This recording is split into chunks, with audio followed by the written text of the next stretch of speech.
Hello and welcome to Tarot with Tanya. This is 7 cards for 7 days, and we are looking at the week of Monday, July 29th to Sunday, August 4th. And welcome. If you are new here, welcome back. If you've been here before, please consider liking, sharing, subscribing. That would really help. So as always with a general reading for the collective, take what resonates for you, leave the rest behind.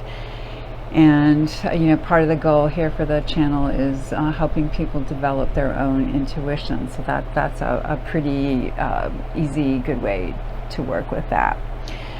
So I'll talk about the astrology of the week somewhat, and then we'll look at the cards, and we'll end with a Tree Keeper's Oracle card.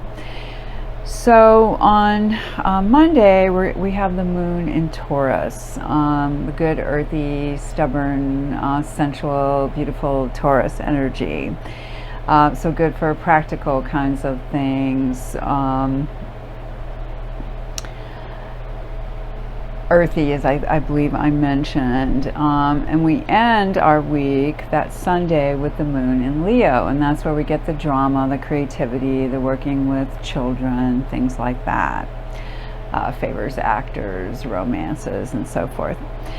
We will also have a new moon in Leo on the 4th, and that's Sunday, and Mercury retrograding the same day. So as it is, we already have Neptune retrograde still, Saturn retrograde, Pluto retrograde, and then Mercury will be joining them. So otherwise, we have Friday, August 2nd, where Venus will be squaring Uranus. It will definitely affect our social lives. It could be some kind of shock. It's that surprise that Uranus can bring. An old friend might reemerge. It's a good day to be mindful of our relationships with other people because of that surprise shock factor with Uranus, which actually sometimes enjoys the shock factor. And then on Sunday, that's that busy day that I mentioned, we have Venus entering Virgo, Mercury going retrograde, and the new moon in Leo, all on that Sunday. So that's going to be a big one. When Venus enters Virgo, you get that very feminine energy in a feminine sign, an earth sign. We could be more meticulous about the people we choosing the people we spend time with, more discerning in that way, more concerned with our health, maybe our appearance via our health, not so much necessarily a makeover, but the beauty that comes from within, of taking care of ourselves.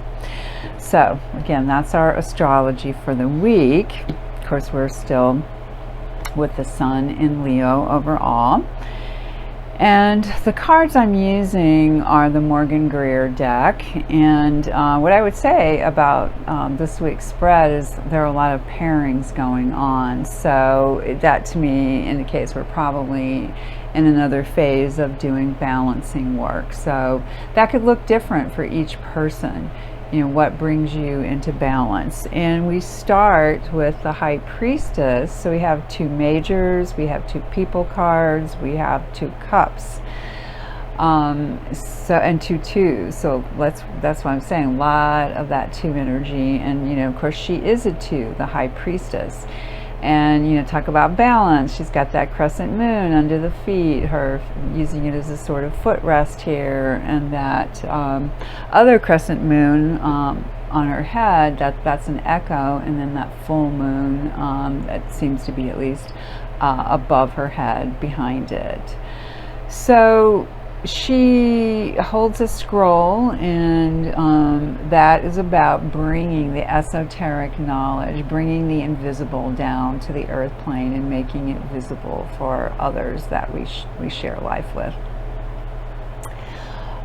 So taking our intuition and grounding it somehow. So that's our Monday. That's how we start this week. We move right away into our second major with the Lovers. So this is the number 6, the happy number, and these two, of course, it can be about romantic issues. We don't really have any strong aspects that day, but it can be negotiations with other people, making deals with other people, or, you know, inside the self. Balance between masculine and feminine energies. I'm not talking about gender, but just our own energies. How we see those, and are we keeping them in balance, or keeping our relationships healthy and in balance. Wednesday, we have the very romantic King of Cups. The kings, of course, are peak energies in their suits. Very accomplished kind of energy. This is a masculine, feminine, masculine because it's a king, feminine because it's the water element. So this can be also a very romantic character, someone who is very nurturing, still on the masculine side, but sensitive and caring, perhaps psychic, very attuned. So that can be an energy in the self, or it might be someone we encounter that day. So just be on the lookout for that. And as I mentioned, we had 2 people cards or royal cards, and here is our second one, and this is the Page of Swords. Pages tend to be not necessarily all that gender specific. I tend to think of them as a more feminine energy, which would make this a balanced one, because you have the masculine sword energy, swords representing the air.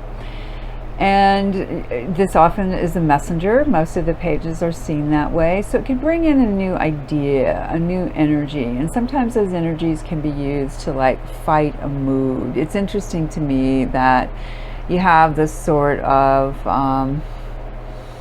tower set here, and then clouds perhaps, and then this orange sky. So, you know, what is the news? It seems to shake things up, or perhaps it clears things up. That's often to me in association with the Page of Swords.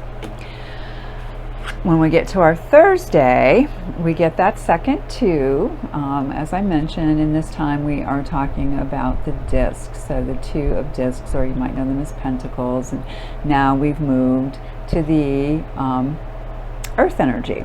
So we've had the water, we've had the air, and now we're at earth. And all the 2s will be connected to our High Priestess, so also about using intuition, also about staying in balance. And in this case, that you can see, perhaps anyway, the 2 spheres, the 2 discs are connected, and there is that infinity kind of action going on. Sometimes you'll see a yin-yang kind of symbolism in this card. So keeping maybe our finances balanced. It can have that materialism aspect to it, not in a bad way, but you know, we have to deal with our resources and so forth, and the desire to keep that all in balance. You have the ship.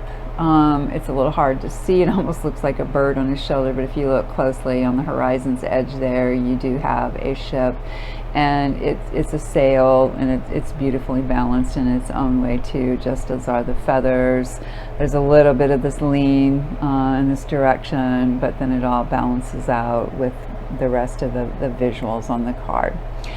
So good day to look at things in that way and on that practical level, because it is Pentacles. We can return to the energy of the cups by Saturday. So this can, you know, be about disappointment and emotional disappointment. You have the head bowed here on our figure. 3 cups, perhaps of wine. It almost looks like blood in this case, right? Spilled in front. But the other 2 cups, the ones that we also associate with love, romance, the 2 of cups, are still there behind this figure's back. So I always feel like there's more hope than is realized, that yeah, maybe we need to let some things go, things that we've been holding on to emotionally, perhaps connections with people, or even connections to things, how we have emotions about them, and turn around and look what's still working. Look at what's still working. And then finally, our Sunday card. We have the wands, so all the elements are covered this week, which again to me speaks to some balance, you know, that we're pulling out different energies, drawing from different energies.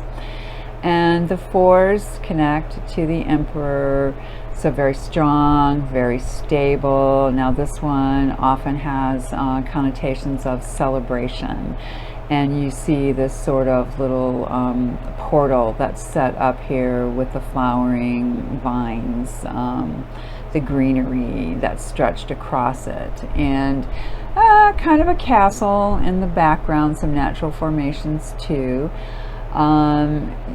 We can get stuck on 4s because it is earth energy and it can be very stable, but with the fire element brought into it, the 4 of Wands, it tends to have a more fluid ability in that way. So maybe a great day to celebrate.